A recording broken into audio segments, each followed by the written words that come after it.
Yo, what up? It's Eric, aka Canada Goose, aka Just Touched Down. Yo, what up? It's Jeff, aka Shooter Boy in Blue, aka Papa Smurf. Yeah, we just collaborated with Disser Nation. Blah, blah, blah, blah, blah, blah, blah.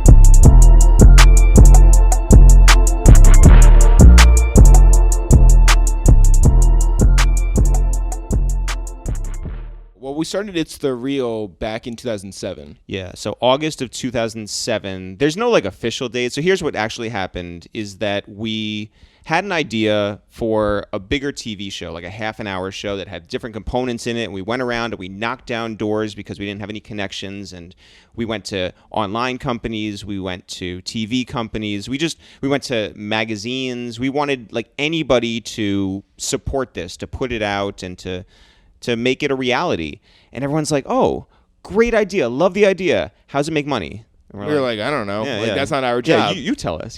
And so we did the only thing that we knew how to do, which was we started doing sketches. And we did sketches every single week for 3.5 years. So every Monday you knew you were going to get a new sketch from us. Yeah. And it's how we could separate ourselves. It's how we would, make a mark. It's how we would put our own voice out there. I think that's the most important thing, right? Because we were just two guys who lived half an hour from New York City outside of these industry circles.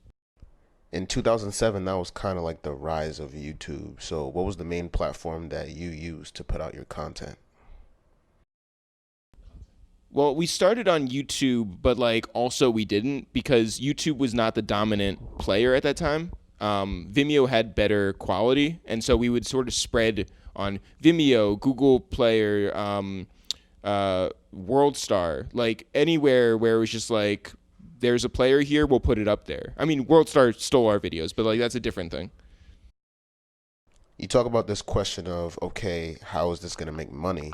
But in terms of actually transitioning over to a more traditional podcast, who was that first big name that you got to sit across from you and talk?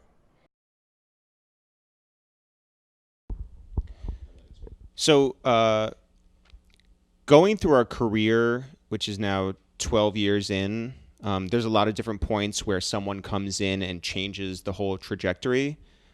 When you talk about our sketches early on, the first person who hit us up that we were like, oh my God, this is bigger than just two guys a half an hour outside of the city doing something fun in our own voice was Bun B. So Bun B hit us up and was like, I like what you're doing and I want to be a part of it. Years later, Bun would be another one who would get involved in our music and give that some credibility. And also he would be a part of podcasts and give that credibility. But if you're talking specifically, because we had a podcast in 2010 as well. But if you're talking specifically about the podcast that we do now, A Waste of Time with ItsTheReal, the first person I think that really moved the needle for us was DJ Clark Kent. And that's not to say that people before him didn't matter or didn't give us a good story, but the fact that he came over, gave us about 2 hours and was revealing on a whole nother level. Yeah, well, I mean, listen, everybody who had come over to that point was probably, maybe not in terms of legendary status, the weight that he holds, but his actual episode went super viral. So it did crazy numbers in that first week because he talked about Jay-Z dissing Tupac. And so that just went crazy. And so then that took our podcast to a different level. But the real thing that I think changed everything was that we started doing this thing, instead of just asking regular questions about, what's going on with people and fan questions or whatever, we started talking about people's lives. What was your childhood like? And then the arc of how'd you get to where you are now? And so that started happening when we had Mano on. Yeah, and that was a big deal for us. Another friend of ours, but I mean, he's never gotten that deep and that personal, because a lot of people would expect, oh yeah, with the comedians, us, and Mano, who we've done comedic things with before, sketch videos, music videos, that it would just be all jokes for an hour, hour and a half. And what it ended up being was this really caring and deep conversation between three friends. And then it's sort of like easy to explain that to Cardi B's publicist, or to Swiss Beats' assistant, or to Wiz Khalifa's team, or however it goes. Drake's dad. And once you get into the swing of things, it's not so hard to get, guests to be revealing and honest and open and provide something that ends up being a historical document. Now, when it comes to personal goals for your content, was virality something that you harped on, or was it more predicated around putting out quality content? I don't think we've ever wanted to go like super viral. Some things have. Yeah, some things have, but like that's never the goal. The goal is to do something that lasts, and so that's what we've done for every episode, probably since at least Mano, or at least like Sycamore before that. And even back to the beginning of our career, like we're guys who we never wanted to stay doing something too long. You never wanted to be the last person at the party, right? So we would do stuff that felt true to us and honest to us, and that's what separated us from everybody else. Our voice. You can never duplicate that. We ended up selling a show to MTV, a TV show, and a scripted TV show, and they were like, "Well, just so you know, we don't need you guys. We own this show, and we could always get, some, a girl from Iowa and a guy from wherever, like Texas, and have you guys." I don't know how that show would work. Replaced. No, Yeah. Agreed. And we told them that. We're just like, well, you can't replace us. So anything that we do, it has us in mind, and you can go to Google right now and look up It's the Real and find over a decade's worth of material that lasts. And that's what's important to us. You're never going to do something that someone else is doing, and you're never going to do it just like us. Yeah. When it comes to interviewing your guest itself, what were some of the, challenges with certain people, whether they weren't into it, being difficult, or like you reached a stalemate? And how did you develop the skills over time to understand the person and the situation and get them to open up? I don't know that we've ever done that. Let me answer it. You want to talk about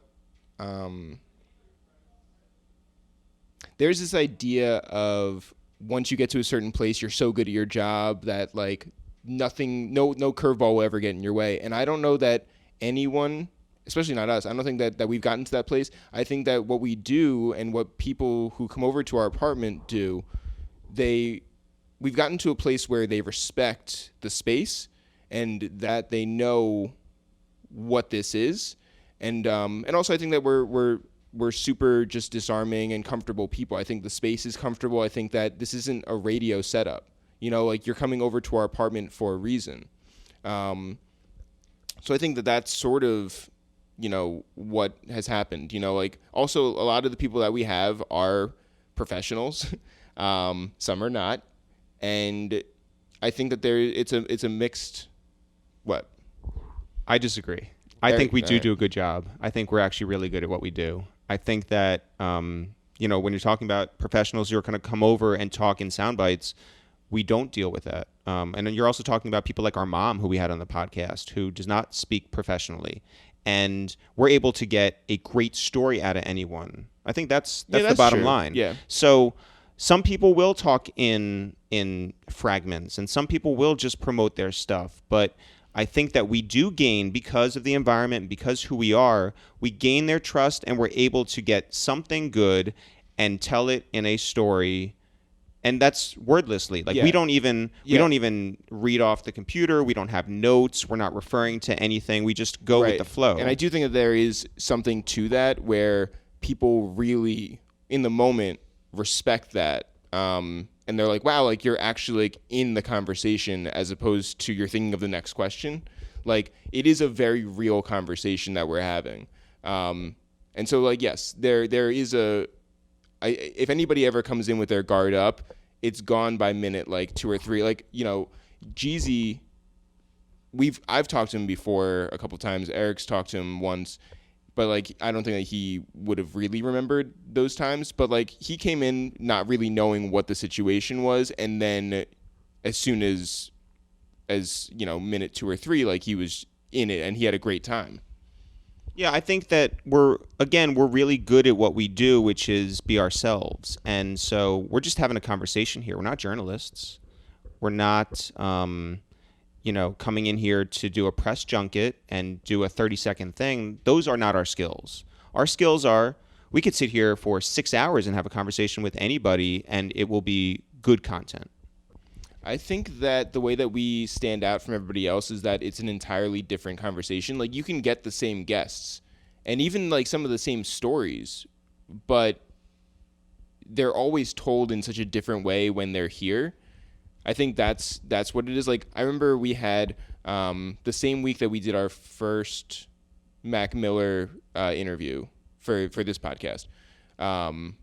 Elliot had him on Rap Radar as well, and it was like, do we have to put ours out before his? And it's like, who cares? Like, it's going to be a very different conversation, ours and Rap Radar's, and I'm sure they both have their merits, but like it's entirely different. Yeah, and we also don't try to get people while they're on press runs. Sometimes you're going to, and it's not, it's not going to go your way. It's just like you either get them now or you get them never, right? Yeah. But for us to remain different, we don't want to go for the same guests. We try to think of people who will resonate from a story angle. Again, we had our mom on. Mom's not going to do Rap Radar. Mom's not going to do No Jumper. Well, that's out of loyalty, though. And yeah. And for us, we just wanted to give a conversation that, admittedly, a lot of fans of ours don't know our mom, but it gives you insight into not just her story, but our story, and it's something different. And I think that helps in the pitching process, too. When we say to Shaq, hey, or Shaq's people, we say, hey, we've had Jeezy and Rick Ross and Wiz Khalifa and Lizzo and Angie Martinez and Trevor Noah and whoever else we've had on. We name all 270 episodes. But we also say, like, at the end, we say our mom. It's just like, oh, okay, well, these guys aren't like just the typical media outlets. And I think that a lot of times when you're pitching bigger artists or bigger names, you have to let them know that, because they're not going to sit down necessarily and listen or watch an hour-and-a-half interview. They may just be like, well, these are the only words that I'm going to judge these guys by. And they have interviewed, yes, Trevor Noah, but their mom too. That's a nice little selling point and shows you who we are. So why hip-hop?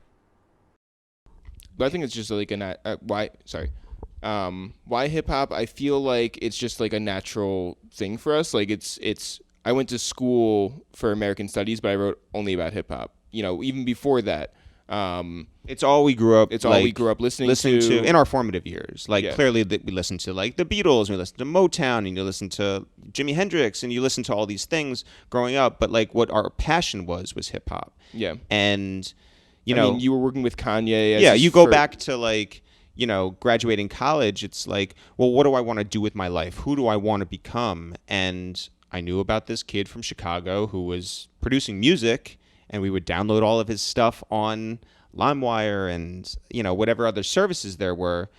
But it was like, he has a film company out of Chicago with Don C and John Monopoly. Well, I have to meet them, and I want to be a part of this. And I'm the greatest screenwriter that they've never met. Okay.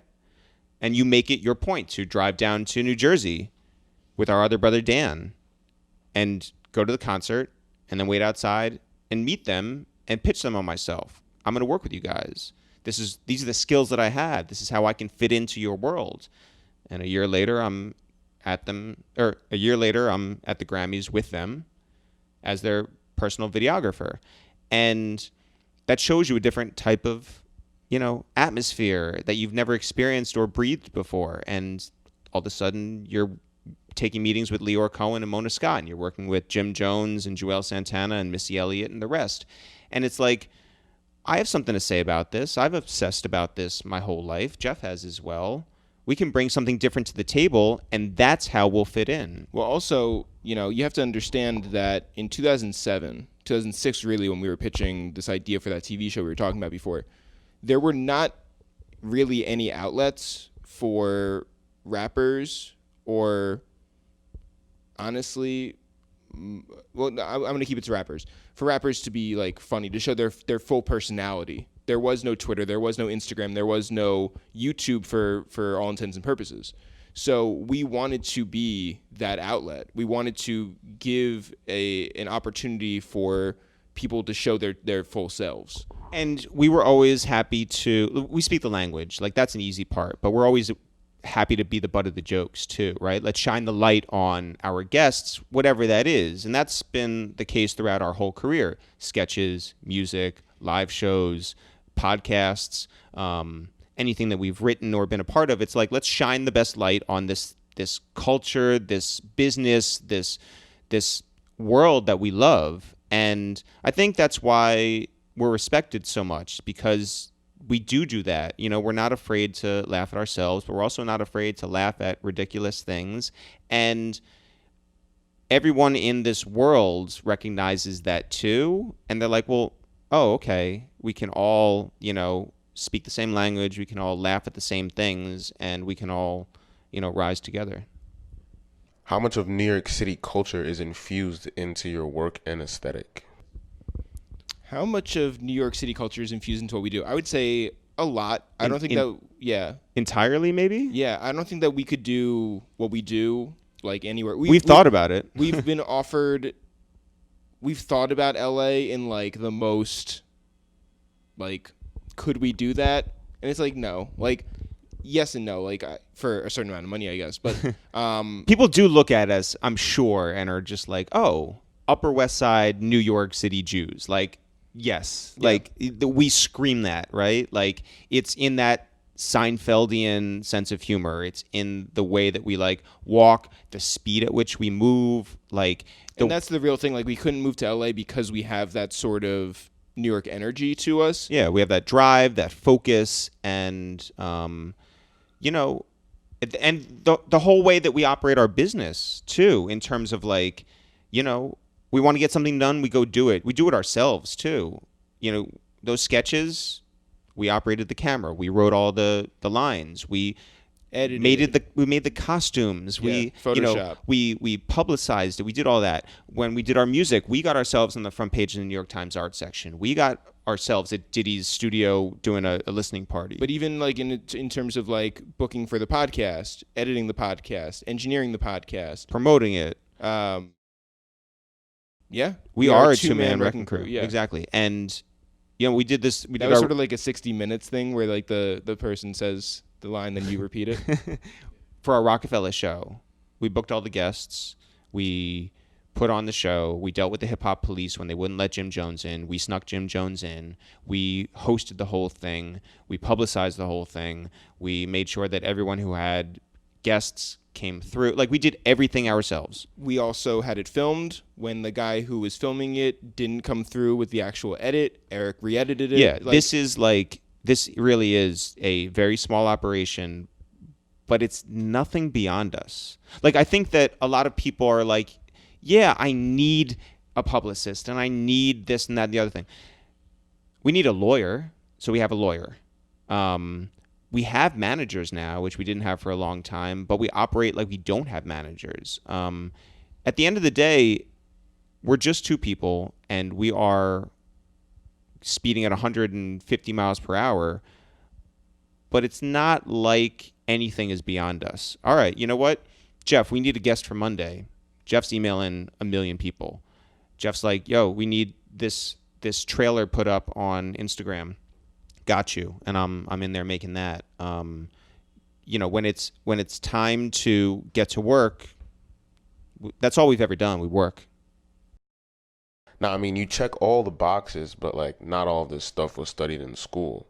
So how much of your skill set was developed over time, and how much was, like, self-taught? I mean, I don't think that I could have gone to school for any of this. Hold on. Your hair looks crazy right now. Does it? Yeah. Okay. I know you thought it was looking cool when you messed it up, but it didn't. Well, I didn't think that it would stay. I thought it was just, like, I didn't think it was, like, I guess it looked like something about Mary. Yeah, a little bit. Yeah. Okay. Yeah. Well, thank you. Yeah, you're welcome. By the way, Eric normally does not tell me when I look crazy, so this is, like, a big big moment on camera. Yeah, appreciate that. Yeah. Thank you. You're welcome. Oh, yeah, so I didn't go to school for any of this stuff. You know, I think that I went to school and I was good at writing, and I think that's a very translatable skill. I got out of college and I started working for HBO on like a comedy website that went away as soon as it hit the internet, and I started doing sketches. And before that, we had been doing sketches as teens together. Yeah, we made long form videos. We made sketch videos. We would record mixtapes together with our friends and everything. We would we were creative on every level. But you went to school for an actual skill. I was a film major and a drama minor. Cool. I am not and have not made a feature film, but it doesn't mean that the skills don't translate. Right. Also, when we were doing our podcast and we didn't have money or the wherewithal to get somebody to engineer it for us, Eric learned how to engineer. Yeah, but so all of this is like, yes, it's developed over time, but writing is a superior skill that we have. We're both excellent writers. We both have a great eye for things. We're great at getting in touch with people, like excellent at getting in touch with people. So that's what you do. What is the most valuable skill out of all these to have? Writing, probably, because at the end of the day, you're not going to make it without being a quality writer. But also that works for just like communicating to people, right? Like even being able to talk to people and not like being super weird, that's a big skill to be able to email someone and not be like a crazy person. Because at the end of the day, you can get 1 million emails a day, but the ones that stand out are the ones that are written well, the ones that have a point, and the ones that showcase what you have done before. And also like a passion to do something in the future. Like it's not this thing where it's like there are a lot of people who email us and they will have this passion, but the passion becomes so much that they're like ignoring everything else. And so it becomes hard to be like, okay, I can work with this. Tell us the story behind that Killer Crunch cereal box. We moved into this apartment 6 months ago, and we've had a lot of memorabilia in our lives throughout our career. And when we moved into this specific apartment, we wanted to show off a lot of things. And I don't know that either one of us thought that this would be such a big piece for people when they walk in, but this Killer Crunch cereal box, which never housed cereal, which never was sold, is really like the most talked about, most celebrated piece that we have. And it was big in our old apartment too, but it was basically a giveaway for this company, Virgin Mega. Mm-hmm. It was a promotion, and what they would do is they would hide them around town with $100 and a T-shirt in like bodegas. And there was no point to any of it. It didn't have Cameron's like project in mind. It didn't have his permission. Yeah. There was no advertising behind it. It was a viral thing, but like with no mission. Right. They asked us to take one, go into our local supermarket, take a picture in that aisle, and we did. And then Cam saw it and was like, "Oh, this is great," and put it on his Instagram. But Virgin Mega, which since got bought by Nike, so there was no point to it. It's a cool piece. It's a cool piece. And YBN Corday wanted to buy it for $400, and I said no. So that's the bar now. The bar is $400. If anyone wants to come in and buy this, start at $400. But I didn't sell because it was such a good piece. Or that he didn't get high enough. Right. Yeah, that's it. $1,000. So I see the picture of Nas. So talk to us about the history behind that. So the Jay-Z and Nas picture, we went to I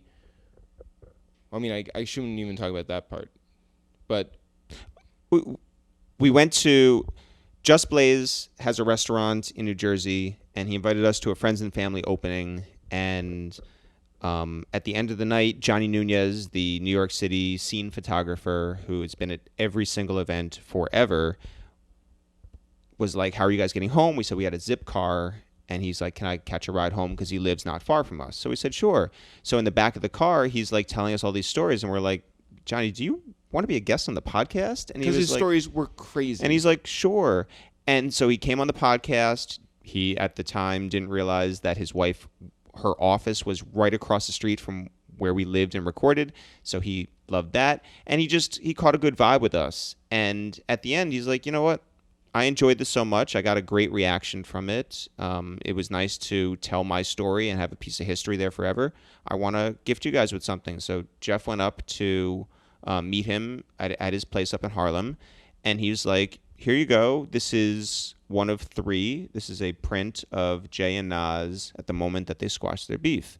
And we were like, this is nicer than expected. And nobody has given us anything like that. And in our old apartment, it sat in a closet until we moved here and had these giant walls and thought, let's go get this framed and let's put this on a wall and show it off. And there it is.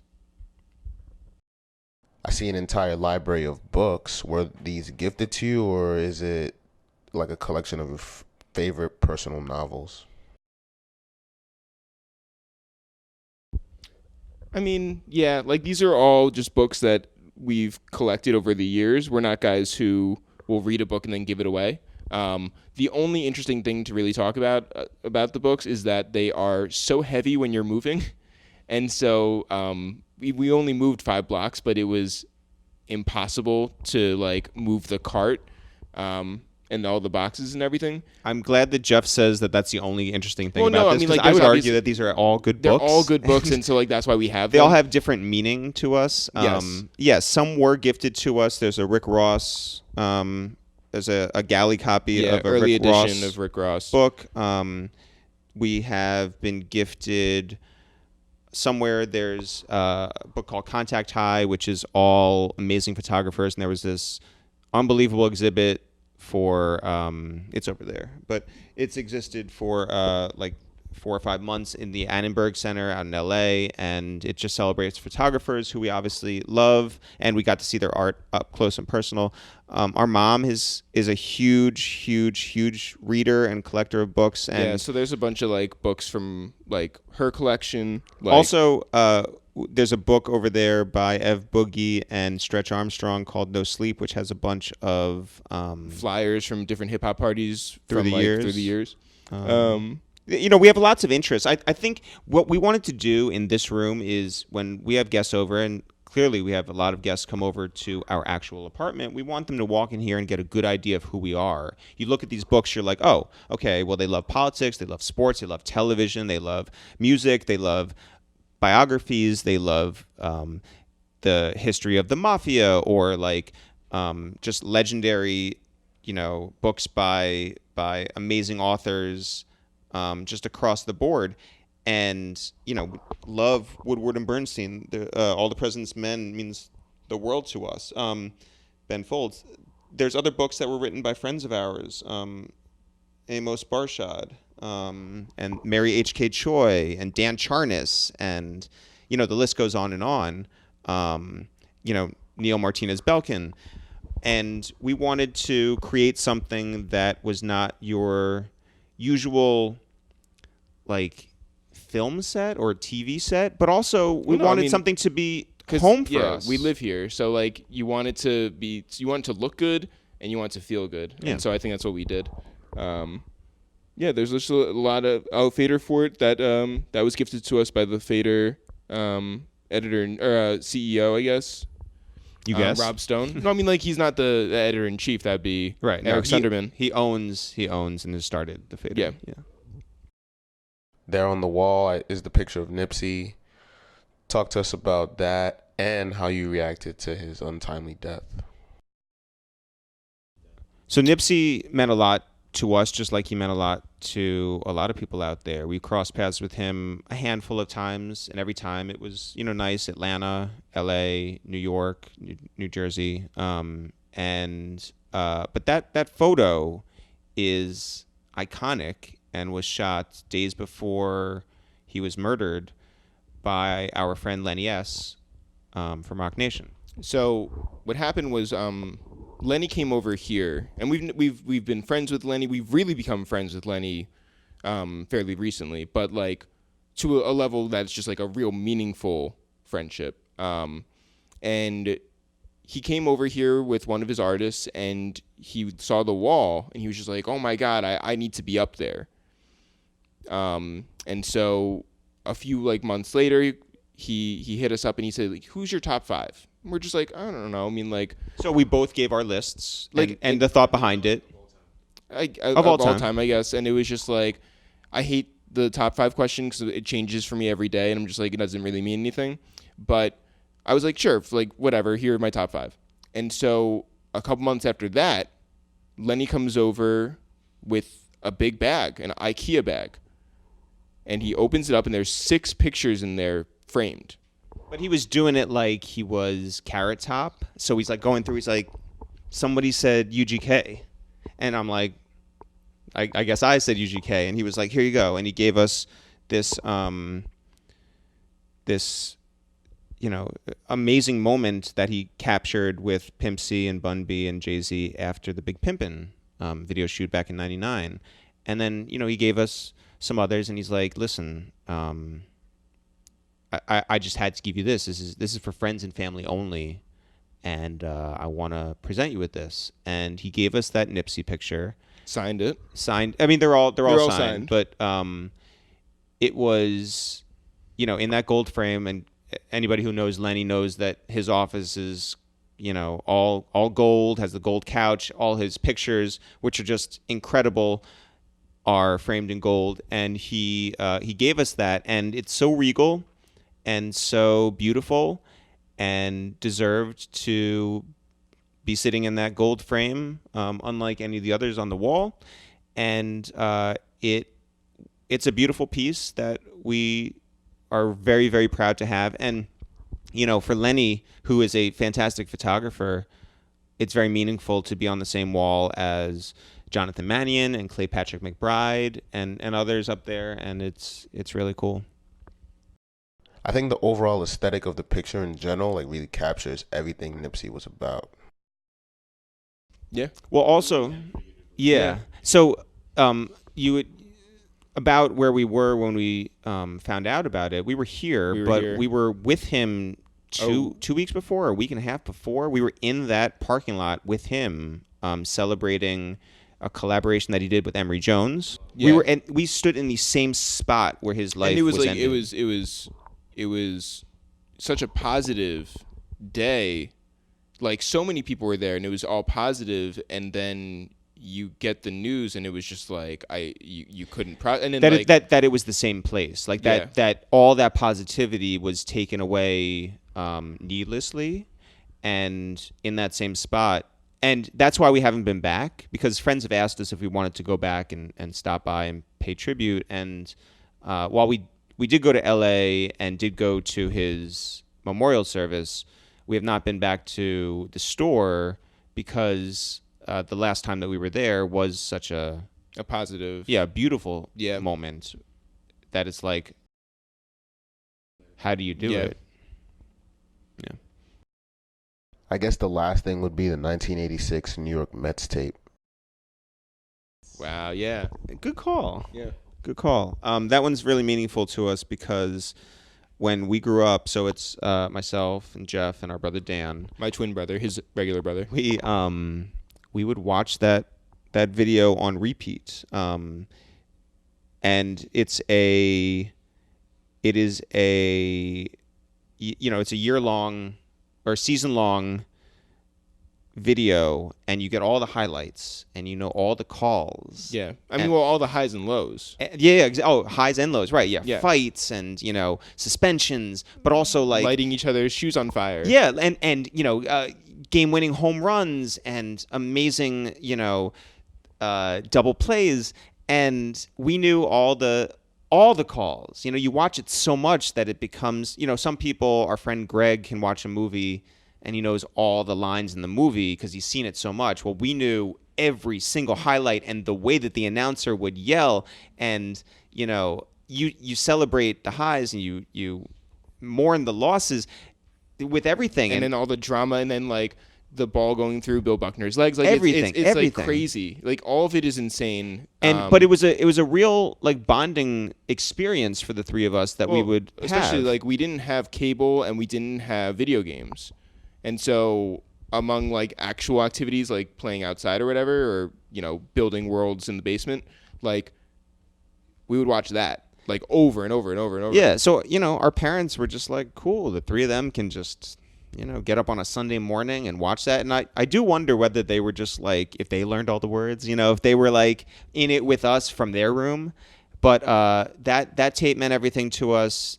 Clearly, the Mets have not won anything since then. They went to the World Series once or twice. No, they went to twice because they went against the Yankees in '99. But yeah, 2015, and but it still remains something very special. All those players mean something to us. We would dress up as the Mets, for Halloween. We would dress up as the Mets when it wasn't Halloween.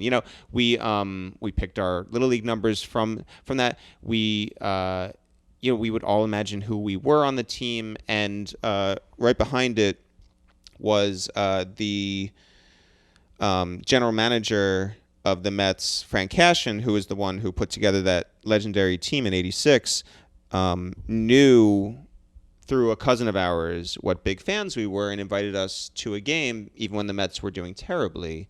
And that's a real typed letter from Frank Cashin and his really nice team over there from his office, and we got to go to a Mets game. I mean, I could definitely relate to that. Like, there were a couple summers where I wasn't in summer camp or didn't have much to do. And, like, I'm a big basketball fan. Yeah. And I grew up on ESPN Classics, Yeah. memorizing every call from 1980s games like Celtics versus Lakers and more, Oh, man. Hell yeah. Yeah. We lived in Westchester. We grew up in Westchester. And half an hour from the city. And in our town, it's the Knicks would practice at SUNY Purchase, which is just down the road. So all the Knicks lived in our town, and all the Rangers who would practice at Rye Playland would live in the town, and you would have like baseball players too.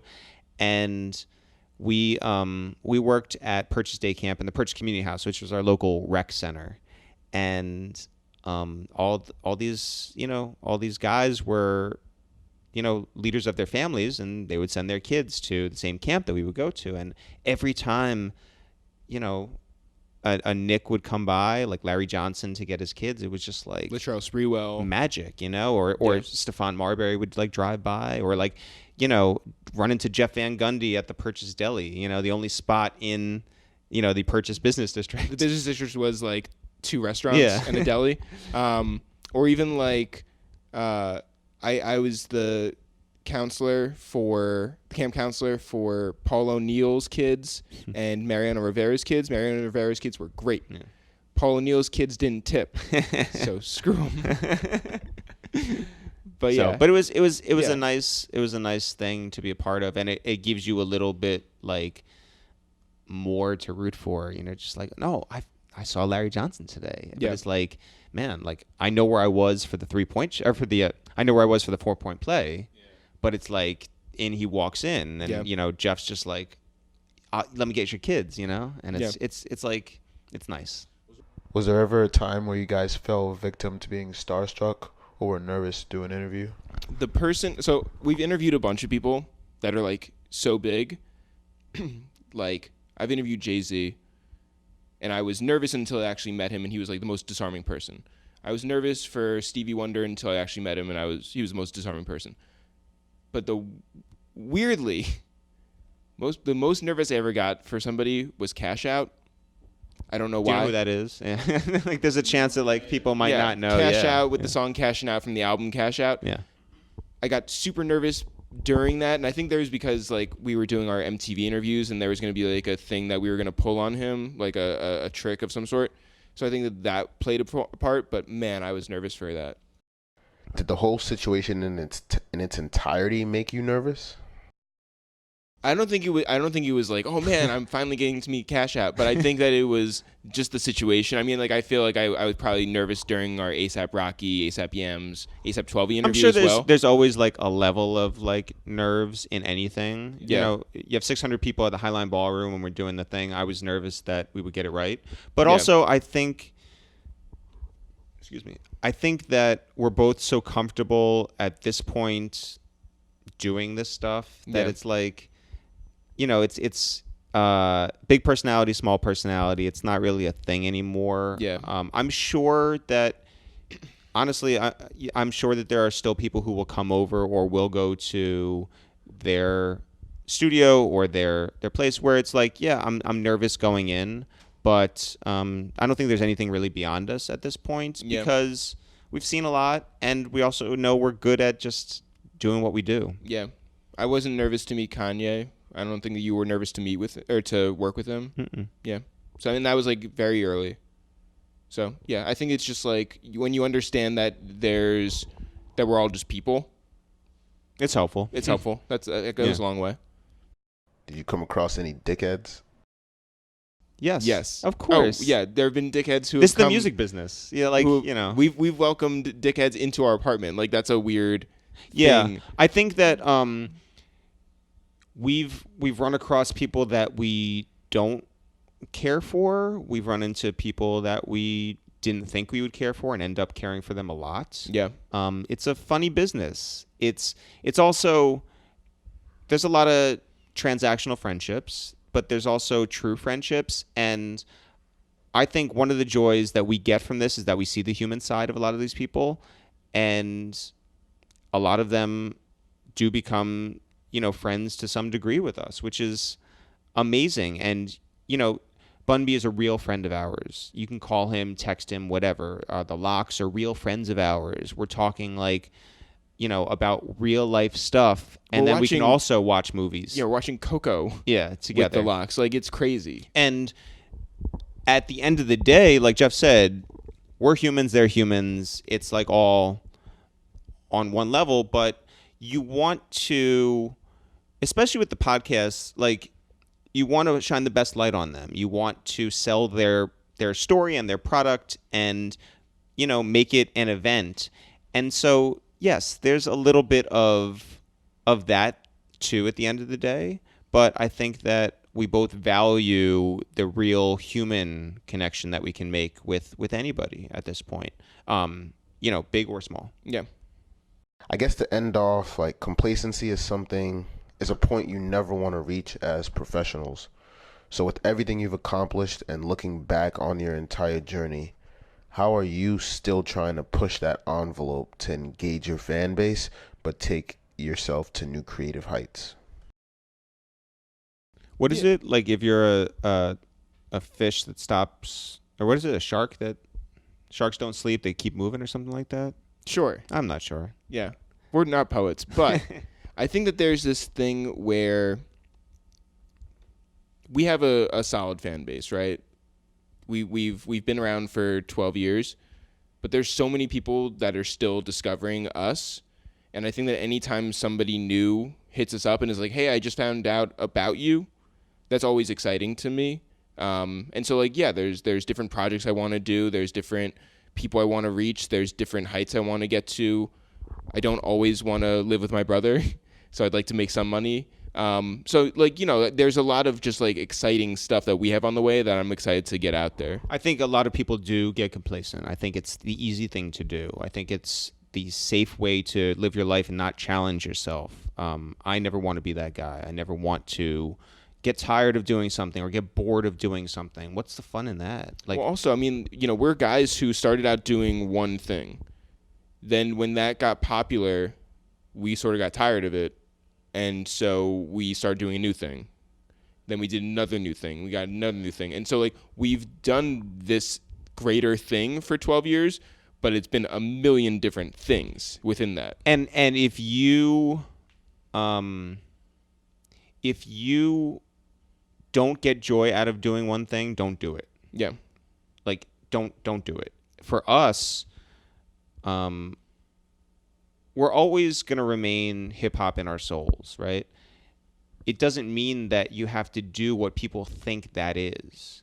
So the honest truth is, a lot of people may be like, oh, Eric and Jeff, It's the Real, hip hop, they talk about it for an hour and a half.